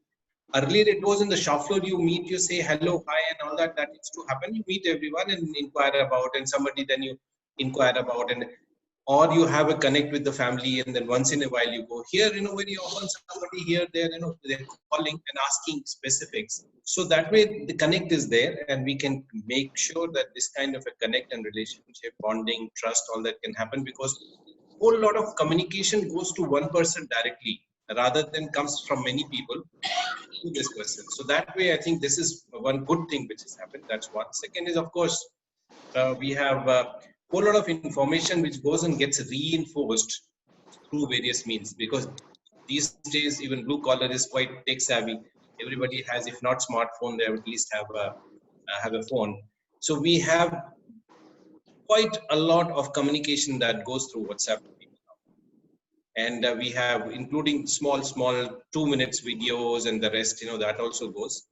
So there are a lot of people who are connected through that as well. There are a lot of, so I would say that it is not that we have not connected, and we Right. can. Second is about the union.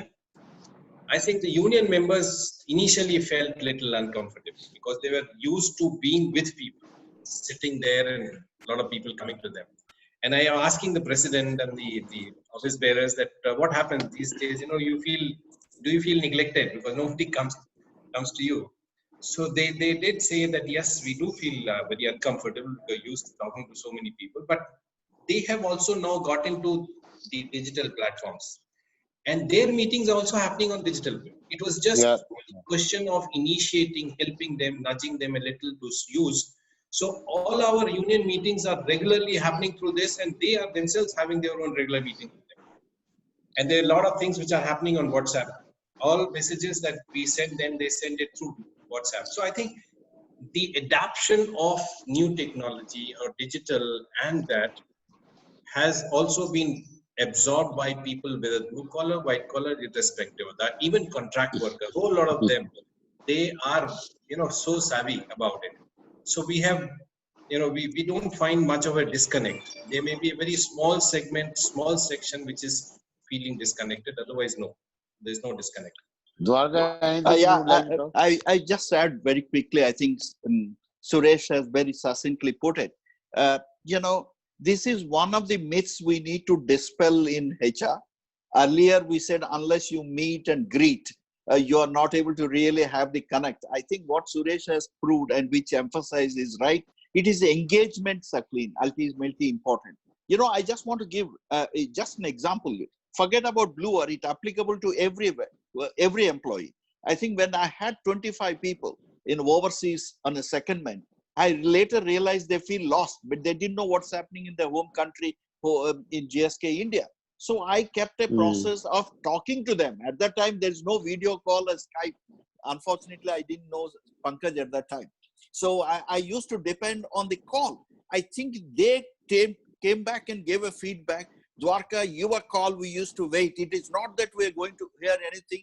That gives a feeling of engaged, that you are part of this company. You are only on a secondment. I think, we in the same thing, before I go to blue collar, in the field force, unless the sales supervisor or regional sales manager goes and ticks, it's becoming a ticking. I think it gives, as he said, is a very personalized engagement. When you call up somebody, hi Suresh, how are you? It means, oh, he's caring for me. He's not coming as a manager with 10 guys and marking a tick, hello. And now on the social distancing, you can't shake hands also. In the process, I feel as long as you keep them engaged by remote or otherwise, I think, I don't see any gap will arise even between white collar and blue collar, even between white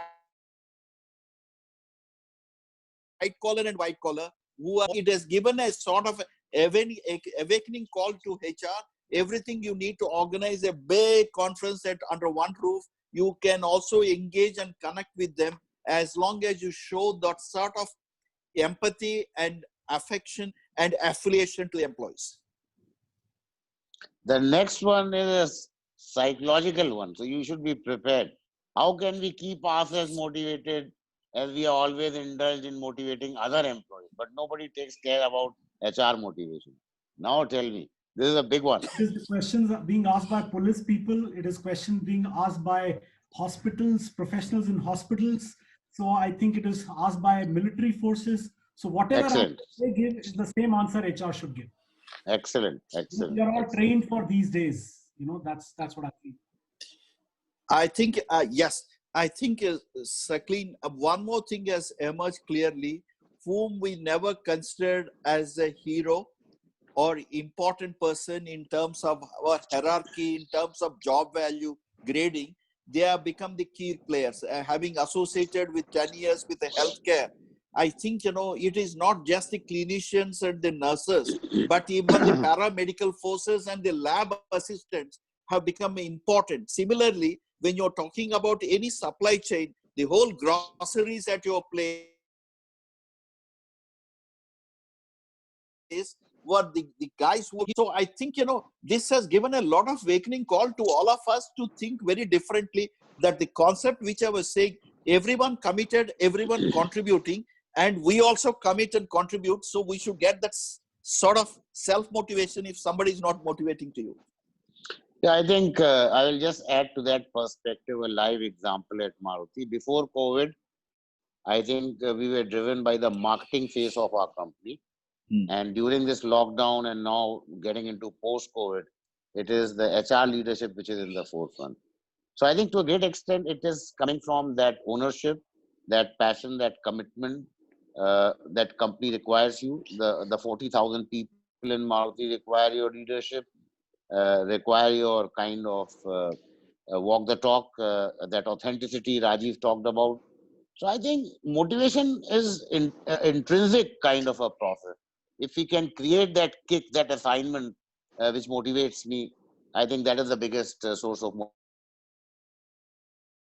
motivation to me. And getting it, whether adversity or whatever, I think is a great kick for any HR leader. And I think, as Pankaj rightly said, the kind of COVID warriors we see, paramedical staff, doctors, police, everybody, every day they go out of their home. The family is having anxiety, a lot of worry. I mean, that's where the motivation comes from. That's a great example which Pankaj talked or Dwarka talked about. Okay. Saklin bhai, I thought in India, Maruti Suzuki HR always led from the front. Yeah, Even before post-COVID. Yeah, before It's only reinforced now. Yes. There's one question which I was not able to really fully understand, but very interesting. I think, how do you see the cinema exhibition industry shaping up, and how do we as HR look at the industry and contribute to it? Any? It is one sector which got locked down at the first and which will come out the last. They first could take lockdown and they'll be the last ones. Look at PVR cinemas and many things. I've heard PVR founder Bijli on a couple of occasions. So I think they are on multiple ways that how they can do. But unfortunately, customers won't walk into cinema halls for a while. So I have looked at CII. There are new platforms which have come up. These platforms gives you a feeling of a virtual conference. There is first virtual fair that CII is putting up, and IMA is going to do some things, I guess. There are professional bodies like NASCOM which are doing. These fairs will give you feeling like you're sitting on a table of a six. You can have interactions amongst them. So I think people will look at those models, but over the top OTT platforms will definitely supersede cinema halls in short term. Long term, in short term, it's going to be a hard time for this industry. I wish, Saklin bhai, after short time, PVR may come to your house to create a home studio. All right. I know just to supplement what Pankaj just said it so well. Today, the fourth biggest market cap company in the world, which happened in the recent times, is Netflix. Which was nowhere in the scene. So there will be models which will come. It may take some time, but I think they may also say, if you can't come to the hall, we will take you to your home. Yeah. Excellent. There is one direct question: how do we motivate the employees to work more hours when, on the other hand, you have downsizing of? So I think downsizing. Suresh, go ahead. No, so what I was thinking that on one hand, what you're saying that on one hand you're downsizing, and the other hand, the remaining people should work for longer hours. That's what the question is, isn't it? Yeah. How do we motivate them? What will motivate them? Yeah. So one motivation is fear of both, obviously in this case. Yeah, that's one second maybe. Karo nahi to tumhara number aa jayega. One, obviously this is a fear which will happen in a natural course. What else can be done? I think explaining the business situation, being transparent. Ownership of that whole thing is the key. That can you create ownership of the whole thing? Because any action being taken should be justified in everyone's eyes. That's it. But Suresh, isn't it the authentic communication that this is the business number, this is a stress? That part, communicating at the smallest unit is going to make a difference. Like no one is still talking about that the farm workforce, non-farm workforce we have, the 23, 24 crore people, out of that 11 crore are in those 130 districts which are in red. Even if government opens up, how will those 11 crore people find employment by December or March next year? So we must know this is the reality we all are facing. I think people will understand eventually. Here, I just wanted to share something digitally we have done, which is, I mean, for some other purpose, maybe that can be used. What we have done is we have mapped all our employees, where they're staying, including which place, which location, addresses, and everything, and with their skill. And the idea is that in case anyone is in a containment zone, in that case we know that what kind of skill is not available here out of those people who will not be coming, and hence who can be used there. So I'm just saying that the same kind of a directory can be used for these people also, and can be utilized by others. That's how it goes. Okay. There's another different question, which is very, very different. Any suggestions do you have for freelancers whose work depend upon others' business rather than customers for managing sustainability of business? It's a very hard thing. Gig is going to rise in long term, but in short term, they are hit very badly because they have no social security systems. Unfortunately, India, the social security system for gig workers or contractuals is not very strong. And this is what hitting most. But if they can sustain, in long term, they will have maximum opportunities, I can promise, because everything will become output oriented, is what I can say. How do you measure productivity of human resources in the current situation? these are direct curiosity, I think to a great extent, we'll have to look at is the kind of capability building process which can help. Multi-skilling can help increase the productivity. Measurement of productivity is purely going to be in terms of business units. In case of auto industry, takt time for producing one car. Maybe somewhere when we are looking at these kinds of indices, they only help measure productivity. When we used to look at that incentive based on piece rate system, it was basically an output based incentive system. So depending on the business sector, you'll have to have indices which will define the input and the output time and how much capability or skill is going into increasing that output by X numbers or 3X or 5X or 7X. I think somewhere we need to look at those kinds of indices in different kind of business sectors. It will be applied differently. If I can just add, this already said to sum it up, I think our outlook of HR also needs to change if we want to really make it happen effective in terms of the output. It should be more outcome based than just effort based. The incentives or everything should be also related to your outcome based rather than just an effort based. This is the shift which I think HR also needs to think about. Well, I think these are other than productivity or output based system. HR will also be evaluated on how much costs they've been able to variabilize the people cost. I'm talking variabilizing. So how HR can do it over the next 6 months to 1 year that they can variabilize that cost. Yeah, it's true. There's another related question. Should we be looking at revised performance management metrics? Oh yeah, absolutely. Oh, absolutely. 100%. There's no question. As Suresh mentioned, OKR-based systems are taking over. Yeah. Everything OKRs will be, key results will be converted into tasks. Tasks will be managed on a system. Everything will become transparent. And there's another bit of related question. There are layoffs in few companies. Does companies start new recruitment in the next 2 months? How's the market conditions? So 3 industries are hiring, Siddiqui Saab. One is pharma industries hiring in decent numbers. GDCs, the Global Development Centers, or GCCs, Global Capability Centers, are hiring. Right. Third is a lot of delivery companies and e-commerce companies are hiring. Amazon? Food companies are hiring. Yeah, these 4 companies. Right. 4 categories. There is one last question. Is there any innovative system for attending customer complaints faster, as many customers are facing delays in services or spare parts?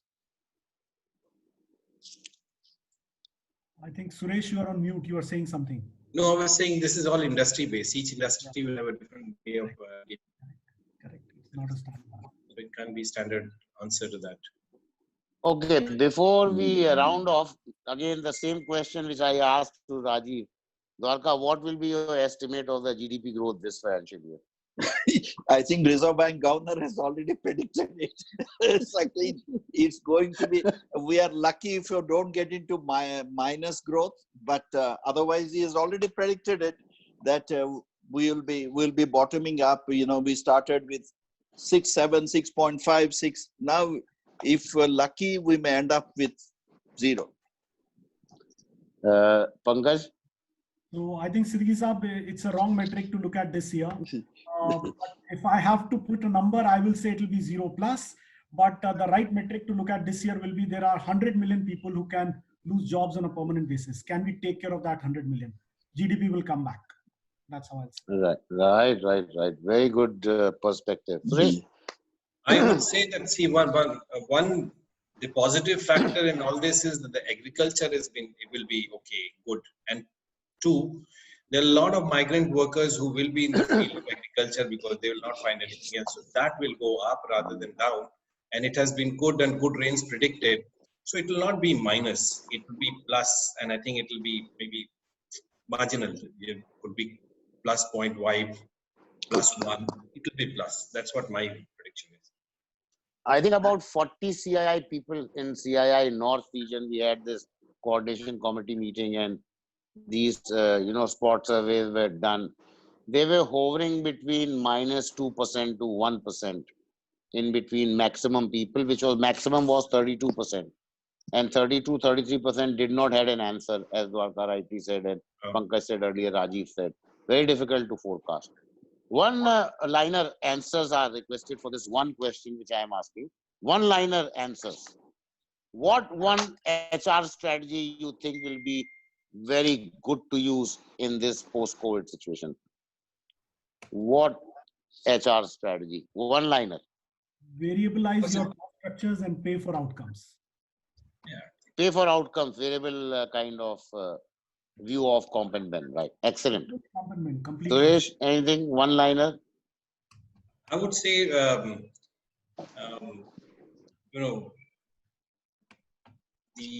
same, the KRA part, outcome based, and two is that digitalize, whole lot of work should be digital, nothing should be paper. It should all get digitalized in the process. The digital way of working is the right way of working, which will help in terms of doing whatever you want to do. Dwarka, one-liner, please. Embrace art of tough love. Tough on issues, but soft on people. Manage, balance lives and livelihoods. Art of tough love. Excellent. I think my one-liner will be that HR should migrate to be a business function, fully responsible, highest ownership of the EBITDA, and then align HR contributions. So thank you very much, Suresh. Thank you very much, Pankaj, Dwarka boss. Big thank you, and also to Rajeev Bhai for making it a very, very interesting kind of deliberation. As part of my closing comments, perhaps when I am looking at some key HR challenges, challenge for HR heads will be how do they make HR decisions in this crisis? I raised right in the beginning. My view is avoid reactive decisions by the CEO and the board. HR should have that kind of credibility and influence. Better to have medium to long-term view of people's strategy with flexibility as the new normal. Maybe when we are looking at organization structure and manpower, I think most of them decentralized, empowered, profit center based, smaller organizations, team based, new paradigms of hiring, induction and placement, maybe digital tools, artificial intelligence, machine learning, bots, flexibility of HR processes, work culture, maybe closer alignment with business outcomes, as Pankaj has been repeatedly talking about, new employment contracts, new potential for redefining workforce, gig workforce, maybe higher temp manpower, both white collar as well as blue collar, maybe even senior management. Gig workforce can be an answer, as Pankaj said about in case of MSMEs. Assessment of performance on output based, Dwarka emphasize, Suresh emphasize, rather than hours. So results will dominate. HR costs, we will have to look at again and again with a binocular, maybe lower fixed pay, greater play of variable pay and bonuses, depending on the business affordability. Also, in my thinking, ratio of lowest to highest paid in companies will have to be looked at. 400 times, 500 times will have to be revisited. And perhaps we can look at the Japan model of 28 times, 30 times, not 500 times. When we are looking at maybe this digital tech adoption in HR, I said earlier, speed, responsiveness, transparency, but I will now add, it will give you the capability for HR analytics and HR forecasting, which can be mighty useful in adding value to business. Maybe when we are looking at formulating clear HR measurement indexes, measurement will come into big play if we are going to be a business function. Hiring lead time, quality, cost, and maybe kind of timelines. We are looking at retention plan versus actuals, talent inventory, what Maruti would like to have, what kind of people in 2025, 2030. Perhaps all that can be forecasted, and then there can be a target for HR, ratio of manpower cost to sales turnover, and many such perspectives can be looked at for HR measurement. Leadership development, internal talent, developing into the leadership pipeline for future succession, that can be a great contribution coming from human resources post-COVID. When we are looking at role of HR and business continuity and excellence, three critical principles will operate in my thinking. Road to recovery will be driven by people and not by money, material, and machines. Let us be very clear about that. If somebody is having a wrong notion about it, that some machines and this thing will bring this road to recovery, certainly it will be wrong. Road to recovery will be driven by people power. Employee ownership, motivation, and happiness will lead to productivity and performance into 5x and 7x. And vice versa, the reverse is equally true. If you have demoted employees, threatened employees, then obviously you will be minus 5x, minus 7x into productivity and performance. Capability index, third point, will differentiate between the right talent and the crowd. I think you'll have to look at defining and nurturing right talent. Second perspective, apart from these three critical principles, immediate term crisis management should not destroy your talent inventory for future. Let us be very careful on that. You will sack some and other capable performers will on their own if you create that kind of threatening environment. Be careful. Upskilling and multi-skilling, as Dwarka said, reskilling may be the way rather than downsizing. You may be perhaps having a better manpower deployment flexibility, and your output and company performance can go up with the same kind of reuse of your people. Gig workforce, Pankaj has been emphasizing, I am again saying, even for senior talent can be a good opportunity, potential opportunity. Employee commitment and efforts in cost saving and cost down initiative. In case of Maruti, 150 to 200 crores every year through the session scheme can be the potential for us to look at. Maybe top leadership character started from Rajeev, then I think Dwarka talked about it big way, Suresh talked about it. In my thinking, leadership in adversity and crisis management perhaps will be critical for the senior leadership to walk by the example, walk the talk. In our case, in Maruti, I think the first attendance which we did from 7th of May is the top guys, Japanese and Indian leaders first. Then we started asking others to come. Perhaps when we are looking at this very high focus on communication, listening capability, empathy, encouraging people, motivating people, perspective into focus. Vision quotient of leadership, very critical in my thinking, because we'll have to see the future before it becomes a reality. Strategic leadership, restructuring businesses, using multiple lenses, forecasting, developing scenarios. That strategic leadership will be critical post-COVID. And maybe focus on ethical values, purpose, and corporate governance, as Rajeev said, will be critical to the success of any company. So with these, some of the concluding remarks, I think excellent contribution coming from our panelists, right from Rajeev Bhai to Dwarka to Pankaj to Suresh, and to a great extent, with great satisfaction, we have been able to answer most of your questions. I hand it back to DK. DK, all yours. Well on time, 5 minutes for you to close in, Yes, sir. and we are through. Thank you so much. Thank you very much. Second boss, thank you so much. I think it has been just brilliant, along with Rajeev Dubey Sahab, Dwarakanath Sahab, Suresh Tripathi ji Sahab, and Pankaj Bansal ji. I think it went up extremely well. And in fact, I would like to thank some of the senior HR leaders who have been present in this. Our friend Mr. Rajneesh Baba, our friend Mr. Bimal Rath, Dr. V.P. Singh, Subhash Jagota, Mr. Rakesh Sharma. I think some professors, Professor Sharma from Jammu, IM Director Neelu Romitra there. And not only that, this was a Facebook Live as well.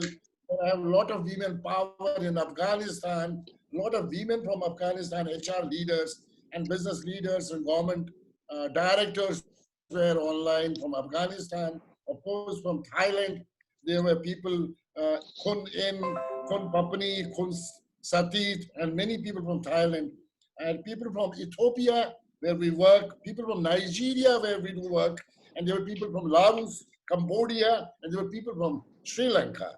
There was a lot of people beyond the country, though I wanted to create it only for India as this, but messages are same for anywhere in the world so far as human resources are concerned.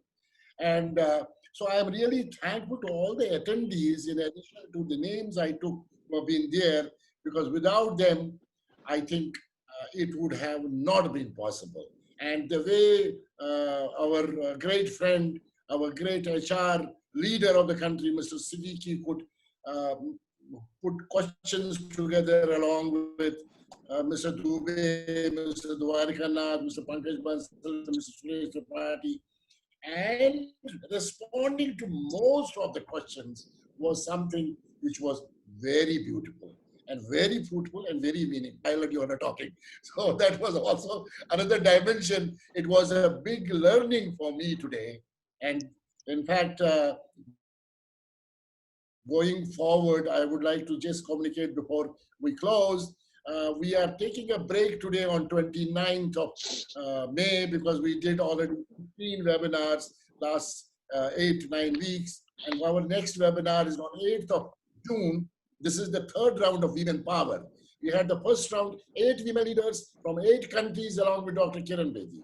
We had another one, 7 women leaders from 7 countries along with Sister Shivani. And this time is going to be another 8 women leaders from 8 different countries. And we might get on board First Lady of Afghanistan, who has been very kind to us, and we do a lot of work for UN women. So that's on 8th of June, where we will have 8 new women leaders from new countries. So I'm going to cover almost 26 countries in the Women Power. Then 12th of June, we are going to have another program, which is going to be Young HR Leaders, which is again a global program. There are 8 leaders from 8 countries coming in. And I will also be the speaker. There'll be a moderation by one of our Bollywood stars who is helping us these days as a moderator. And then we have a business excellence, and then we have an education summit. So ladies and gentlemen, keep watching. This is all free programs. We are not charging anything to anywhere. I am thankful to my team in India, especially Varshaji and Pia, for all the support, making it possible to happen. At the end, I would like to say that COVID is, which I feel and I have been talking on, and in fact, a lot of people have appreciated this, including the PMO himself, and that is COVID. C is courageous survival. That's what we need. O is opportunities to excel, fight to win. O is opportunities to excel, fight to win. V is visualize future. V is visualize future. I is incredible capability to deal with volatility. Incredible capability to deal with volatility. And D is daring and dynamic leadership. That is what I define COVID. Because in case we have power of positivity, power of perseverance, power of performance, with power of passion, we can help our organizations and our country to move forward in these tough, turbulent times. I can certainly see a silver lining if people's thoughts are here to win this COVID war. Again, thank you very much. Sakrin Bhai. Thank you. Thank you. All the best. Bye. Rajeev Dubey Saab and our Pankaj Bansal. It has been really great. Wish you a great evening. Thank you very Thank you. much. Thank you. We will soon meet and hug. Right now, we are hugging like this. Yes, Thanks. yes. Yes. Thank you. Siddiqui bhai, thank you so much, sir, for Thank your you. wonderful. Thank Okay. you. Thank you. Thank you.